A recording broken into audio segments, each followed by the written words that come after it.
And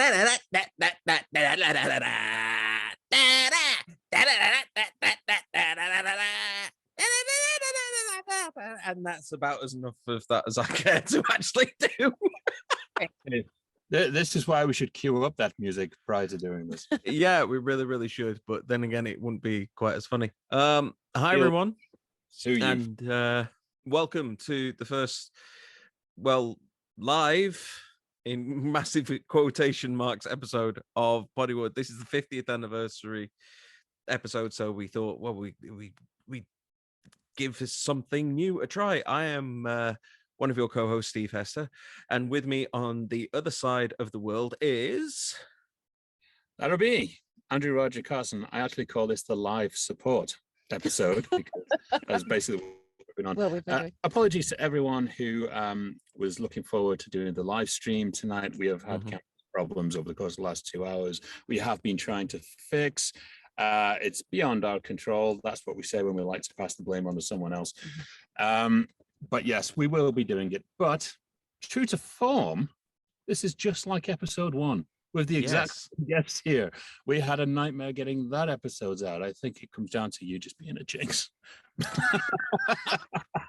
No. Blame the blonde. I get it. It's all good. No. But fantastic. While I'm here in Connecticut, it felt so right with it being our 50th episode.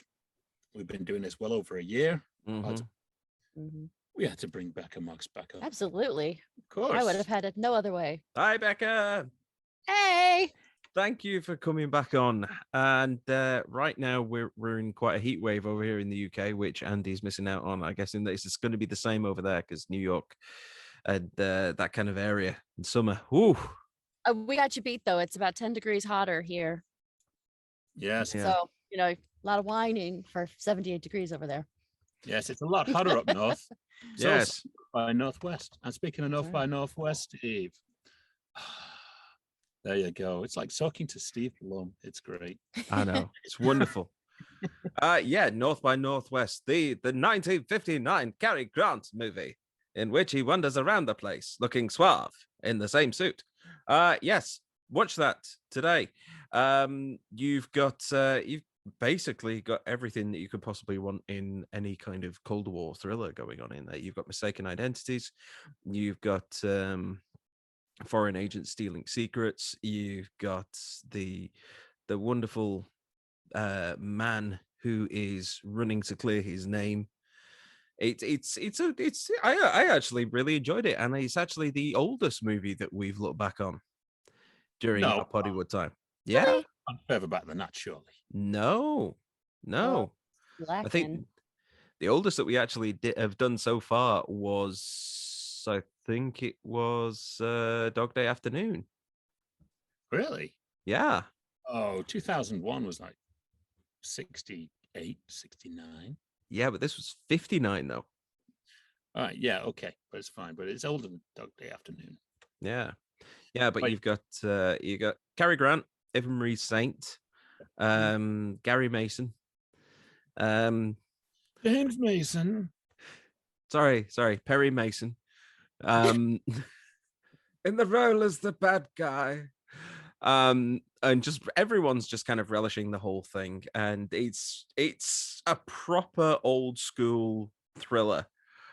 So much so that they were so scared to film on location that about 50% of it is done via rear projection. The amount of rear projection shots in this movie it's unbelievable. A beautiful VistaVision style.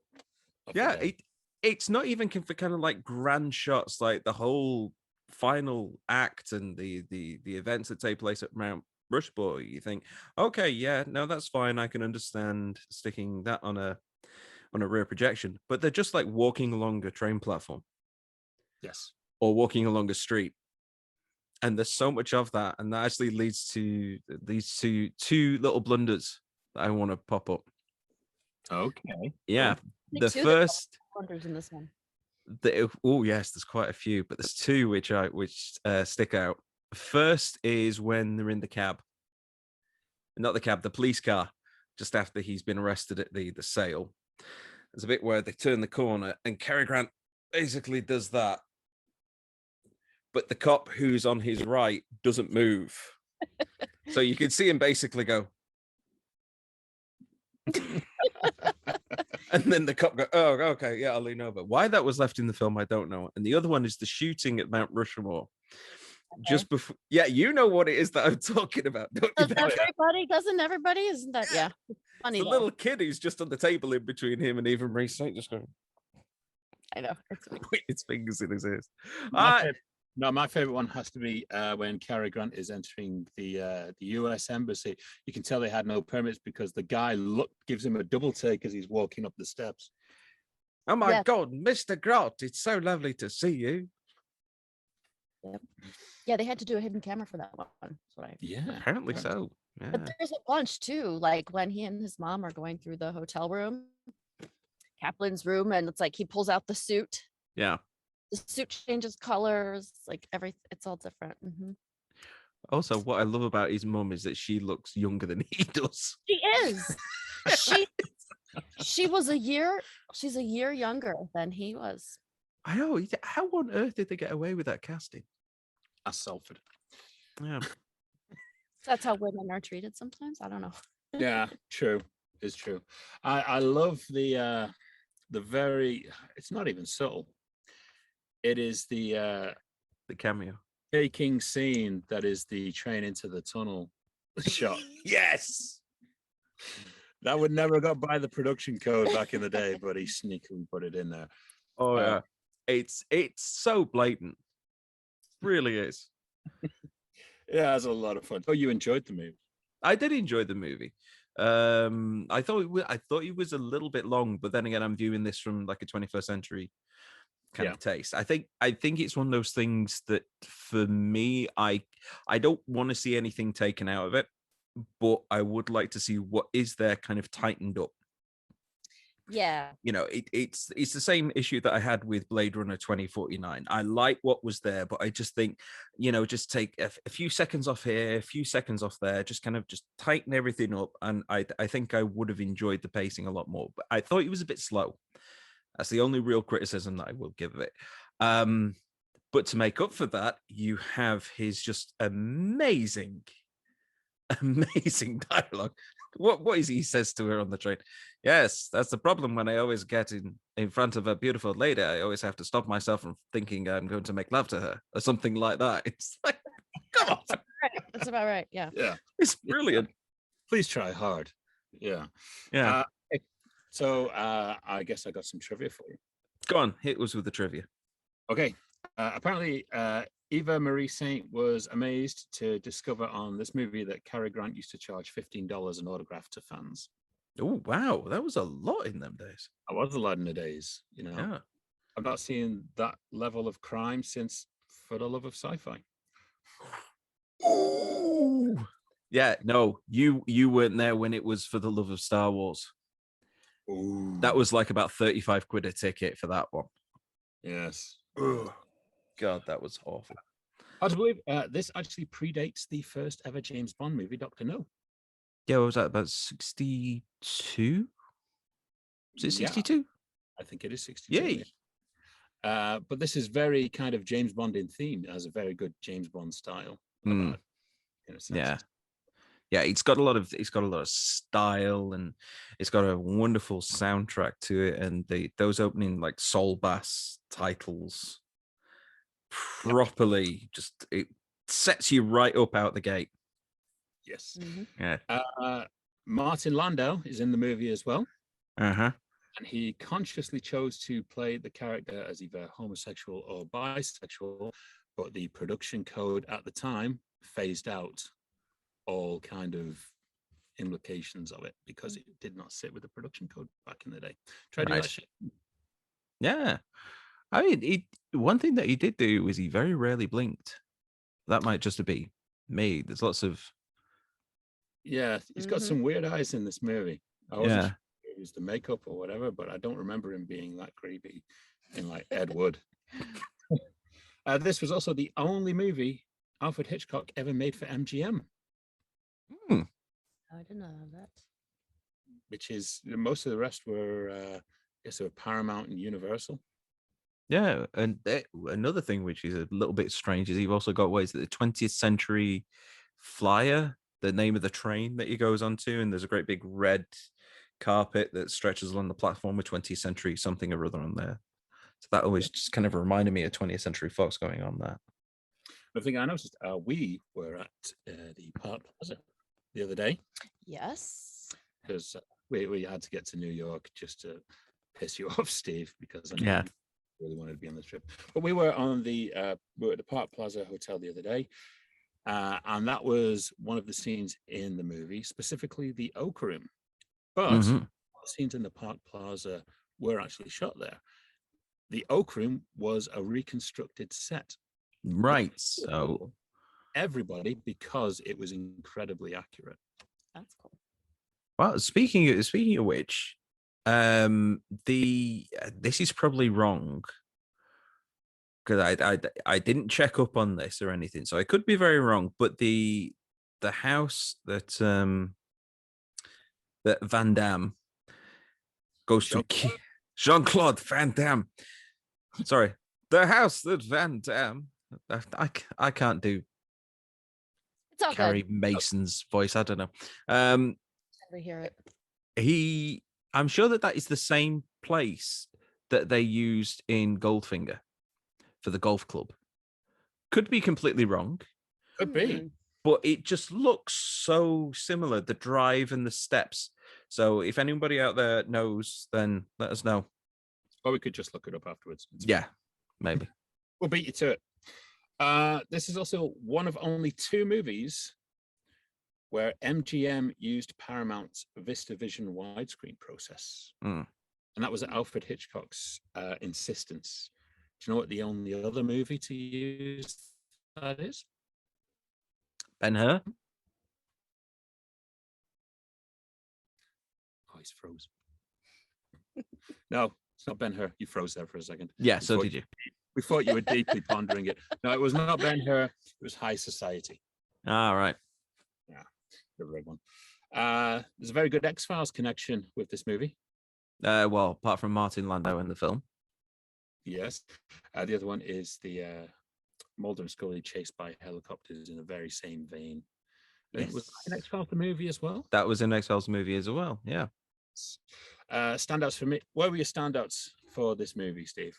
The dialogue, definitely. I thought Cary Grant's dialogue was so snippy and so sharp. That was just proper moments of genuine. Ooh, that was so good. The infamous crop duster scene was brilliant. Yes. It's one of those which has been parodied to pretty much anything that you can possibly name, but it is a real standout in that one. Very good. And did you catch the cameo by Hitchcock? Oh, of course. It wasn't even hidden. You might as well have just turned to the camera and just gone. That's true. Is this the one where he's late for the bus? Yeah, at the beginning. Yeah. Okay. Well, that is North by Northwest, the What's in the Box for this week. Obviously, it's considered among the greatest films ever made. Would you put it up there with them? Certainly a very good one. I mean, I'm a Philistine. You know this. Well, I always say the Mount Rushmore that I do every week now. And for Alfred Hitchcock, I actually do place this on his Mount Rushmore. Right. Along Psycho, Vertigo, and Rope. Okay, which is ironic, really, because this actually takes place on Mount Rushmore. Yes, exactly. Yes. Hey, if I'd have thought of that, I'd have been a genius. But yes. Let you have it. Well, What's in the Box is over. I guess now we've got to do maybe an anniversary. You watch them again all of the time. All weekend, I'm on Prime for free. But we never show how old they are till we get their anniversary. I so miss Neil's version now. Okay. I think that was lovely. Thank you. I think it was beautiful. So ignore him. I usually do. I've actually keyed you in on what the anniversary is this week, and you were like, "Oh my God, yes, I've got loads to talk on this movie." So We have. Well, not just that movie, like every movie ever made about. It's true. About 20 years ago this week, unless you're American, and it was an extra 4 weeks added on top of that, as I got told. Yeah. Scooby Doo was released. Zoinks! Exactly. Yep. Scooby Doo, directed by Raja Gosnell. Do you know what else? No. Okay, so we got Big Mama's House. Mm-hmm. Never Been Kissed. Oh, that's such a good one. Yeah, okay, all right. It's better than Big It's Mama's maybe House. chick flicky, but I love it. And Scooby Doo too. You surprised? I was very surprised Okay. with the Scooby Doo too. Now,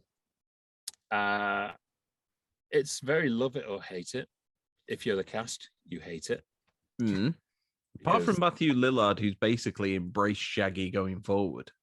Well, initially he hated it, but he came back around when suddenly all the critics were praising him, and now he's got the secondary career of voicing Shaggy in Scooby-Doo cartoons for the rest of his life. Casey Kasem's like, you bastard. Well, Casey Kasem's dead, so he can't really voice him anymore. He can be one of the ghosts, right? Scooby Doo, after all. Apparently, according to James Gunn, a name you all will know, he was a writer on this movie, hard to believe. Right. But there does exist an R-rated cut of this movie. Oh, please tell me it's one where they feed ScrappyDoo into like a blender or something. Well, apparently ScrappyDoo was not the villain in this one. Warner Brothers decided to tone it down. Linda Cardinelli's Velma was fully gay in this version of it. There was even more stoner references than were left in the movie. And trust me, a lot left in this movie. And there were basically, they classed it as too raunchy. So Warner Brothers came in, and this is something we've got to ask of Bill. I said, Bill, have you seen the R-rated cut of Scooby-Doo? Do you have the R-rated Scooby-Doo? That's what we want to know. Now, the Scooby-Doo movie had been in development hell for quite a while. There were so many different names attached to it. Jim Carrey was actually attached to do Shaggy at one point. I could totally see that. I could see that. I think Lillard's so much. I think Jim Carrey might have been a little bit too much. Well, I'm sure he could do the voice, and that's the main thing. Oh, he could do the voice, but I just think his face would just been a bit too rubber. Yeah, I could see that. Yeah, but no one's going to take anything away from Matthew Lillard. Mike Myers was also attached at one point. Yeah, that would have been rough. Rakes. Yeah. Also, Kevin Smith almost directed this movie. You know who was going to be playing Shaggy in that version, right? It was so obvious. It was going to be Jay. Oh my God, I would love to see that. I really, really would. Yeah. But yes, as I mentioned, the majority of the cast hated the movie and they disowned it. Freddie Prinze Jr. was not happy with the wardrobe and the bleach blonde hair. He basically had to shave his entire head after doing that. Did he not know that that's the look? I mean, it's not like it's a surprise. No. Amazingly, apparently Sarah Michelle Gellar and Freddie Prinze Jr. had no idea they were reading for the same movie. And they were together at the time. That's some serious NDA work going on there when you won't even tell your partner what script you're reading. As should be. As it should be. Yeah. Sarah Michelle Gellar has said out of the entire films that she has done, if she had to choose between I Know What You Did Last Summer and Scooby-Doo, she would not let her kids watch Scooby-Doo. She didn't like it. She didn't like the knee-high boots or coloring her hair from, I think she's a natural blonde, isn't she? Yeah. And it was dyed her hair red for it. Apparently she was not happy to it, but she could have said no. Linda Cardellini thought the humor was too raunchy, but then again, she did actually film the R-rated cut where obviously she shared a kiss with Sarah Michelle Gellar, apparently, in this version. And Matthew Lillard, as I say, he did hate it, but his praise has kind of made him turn around. And he was at one of the Comic Cons in Manchester recently, and apparently was talking about Scooby Doo all day long. Sorry, I'm just thinking about that kiss. Yeah. Linda Cardellini, she's gone on to do the Avengers stuff recently. She's playing Hawkeye's wife, and I honestly didn't twig when I first saw her in Civil War. I just thought, oh, there's an actress, wonderful, and then a little bit later on, no, it's Velma. Yeah, Yep. yeah, she's done Bloodline. Did you see it in that? Oh yeah, because a friend of mine's in that. Husband of a friend of mine is in that. Yes, there we go. You can name drop him if you want. No, Maybe you'll I say don't need that. to name drop. Oh, there you go.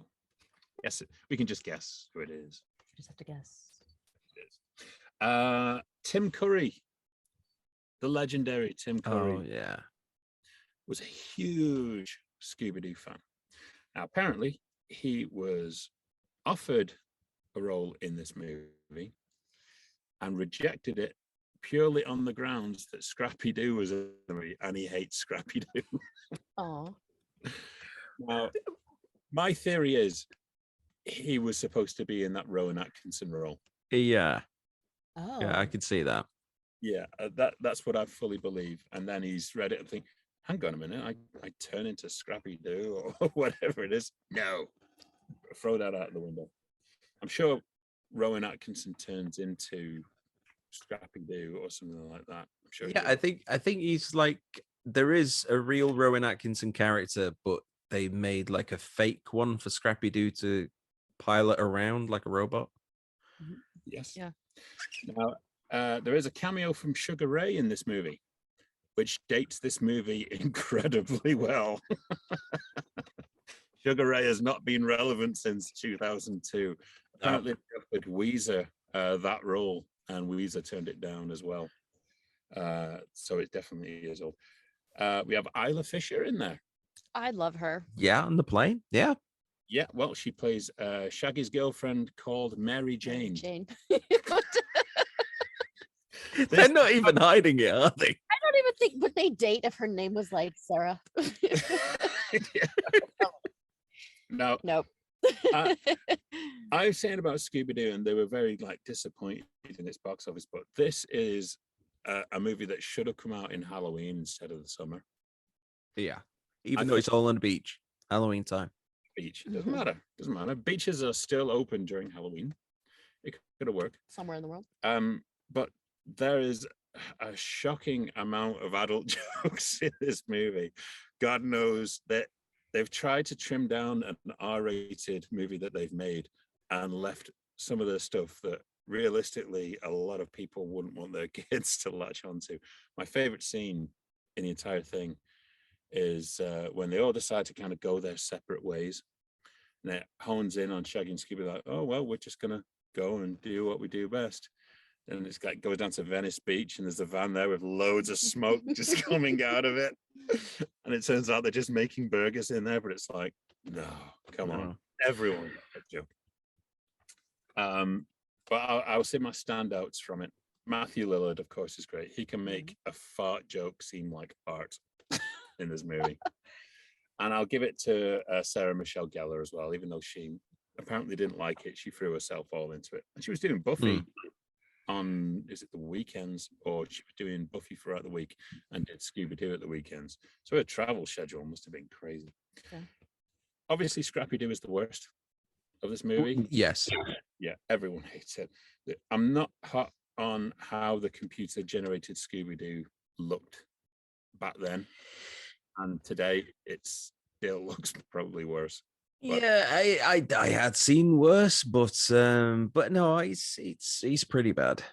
Yeah, and to really add insult to injury, you get a cameo by Pamela Anderson, who doesn't even try to act. So normal then. Yeah, well, pretty much. Yeah. See how we're doing for time. How long have we got, Steve? I don't know where to check. Well, we're at 29, we have about 26. 10, 15. 10, 15 minutes. Okay, well, we did have another review, anniversary review, but I will save that till next week because we are on a time clock today. And we're going to jump to our guest of the day for a Nominate 5. Now's the time to nominate 5.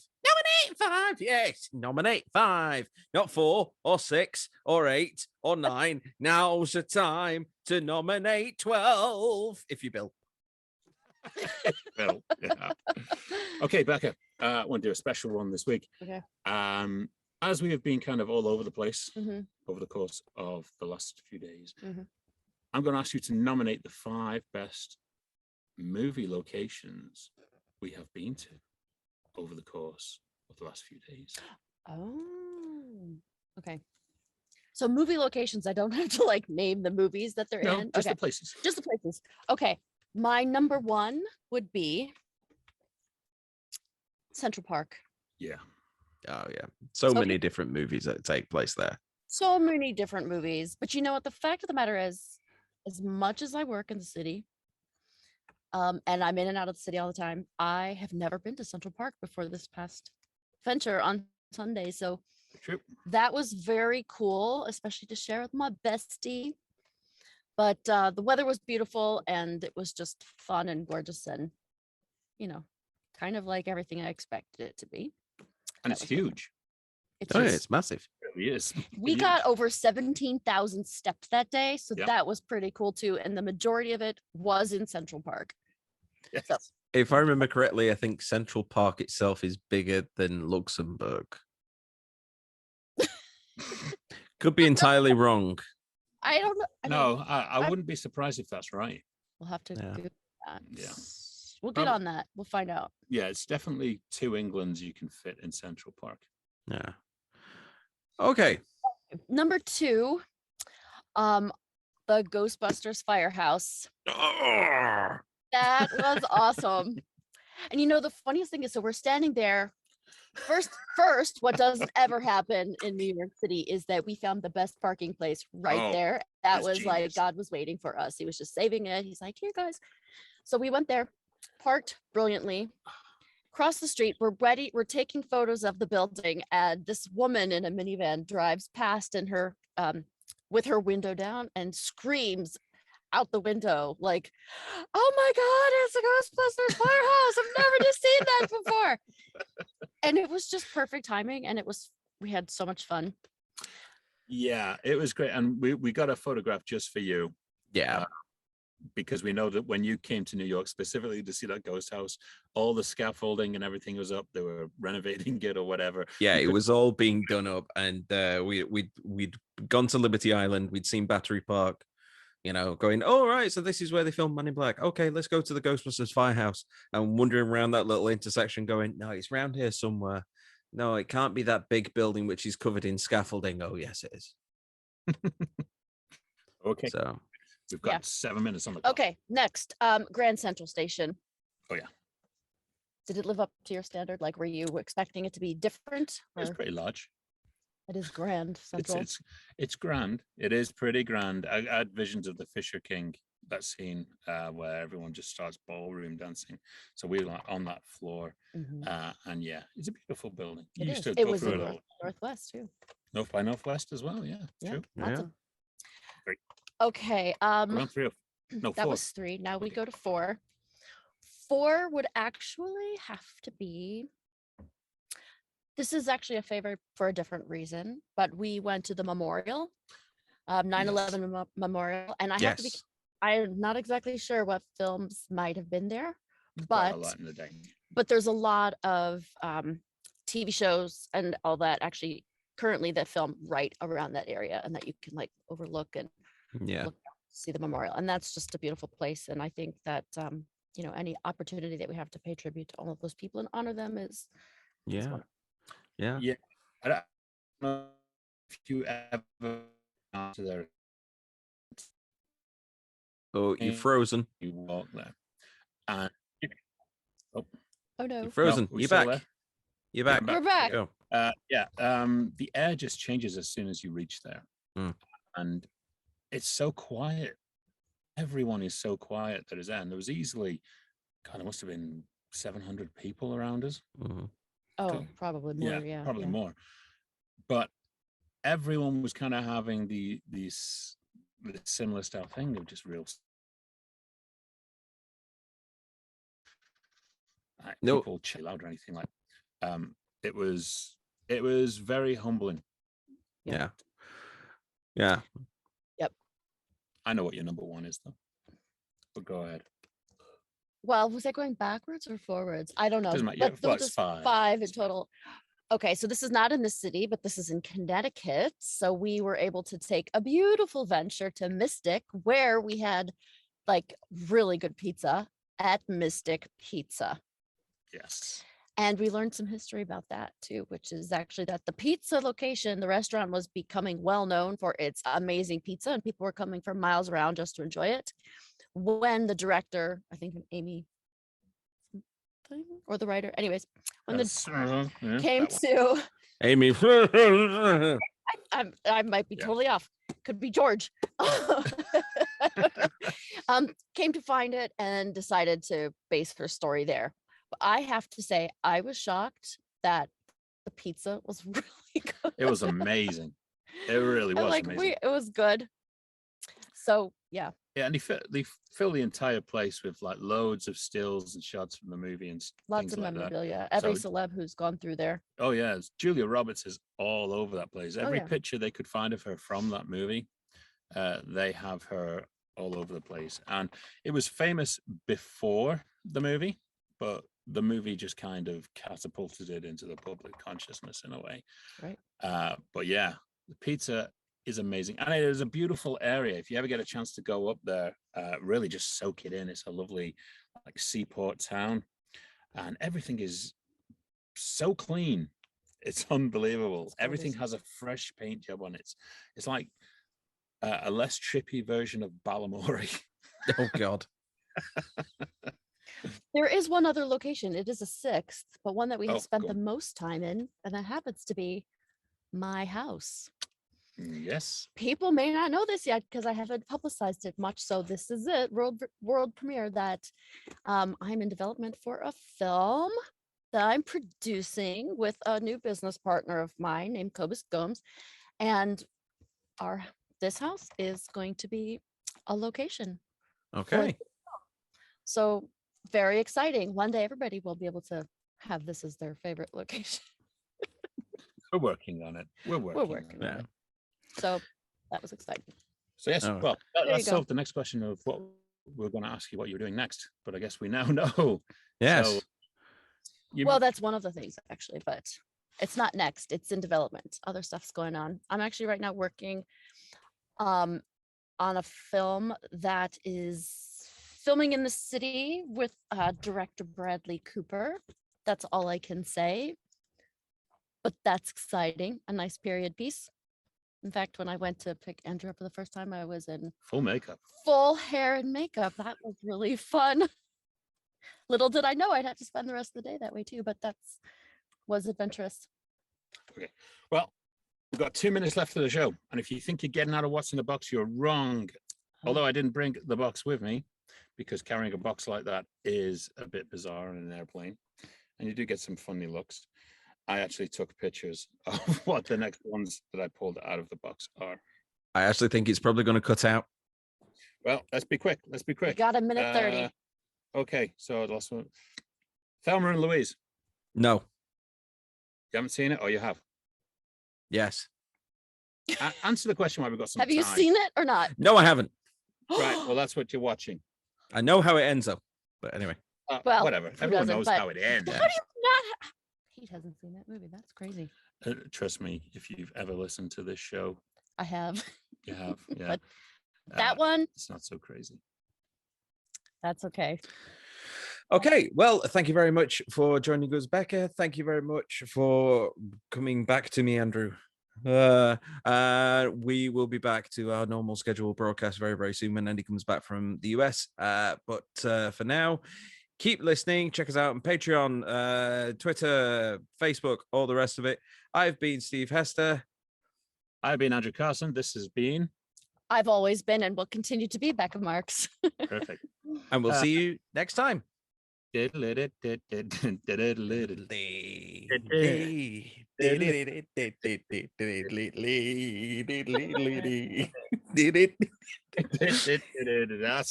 Come on. Yeah. Oh God. You think we were professionals or something, wouldn't you? I've never thought so. No. What exactly?